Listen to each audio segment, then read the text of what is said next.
व्यक्तित्व विकास शिविर उद्घाटित हो जाइछि। अस्तरंग निकट बरपदा गाँव में गजपति दिव्य सिंह देवଙ୍କ द्वारा उद्घाटित यह शिविर 5 दिन धरी चलिब।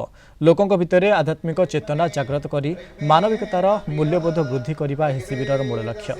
शिविर में जोग देइथिबा छात्र छात्री मानकु साधु सन्थ माने योग प्राणायन गीता ज्ञान सहित सनातन संस्कृति संबंध में स्वतंत्र ज्ञान प्रदान करुछंती।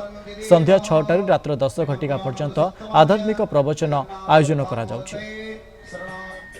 बिना आध्यात्मिक शिक्षा, आध्यात्मिक विद्या, आध्यात्मिक साधना, आदर्श चरित्र निर्माण असंभव। ये होची आमर सनातन भारतर शास्त्रीय परंपरा, ऋषि मुनि मानकर परंपरा, जहाँ द्वारा ही जहाँ को अनुशीलन कले ही आदर्श चरित्र निर्माण संभव, आदर्श व्यक्तित्व गठन संभव।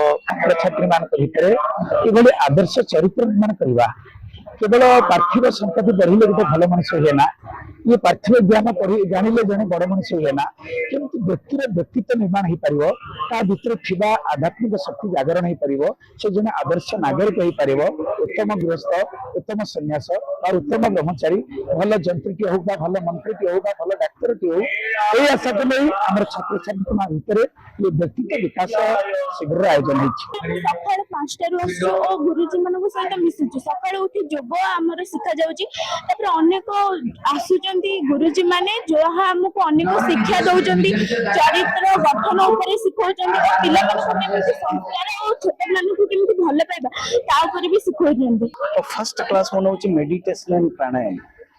मेडिटेशन प्राणायाम द्वारा पिला मानकर मन पिला कोन हम प्रत्येक व्यक्तिर मन को शांत करने एकमात्र उपाय होची मेडिटेशन और प्राणायाम मध्य।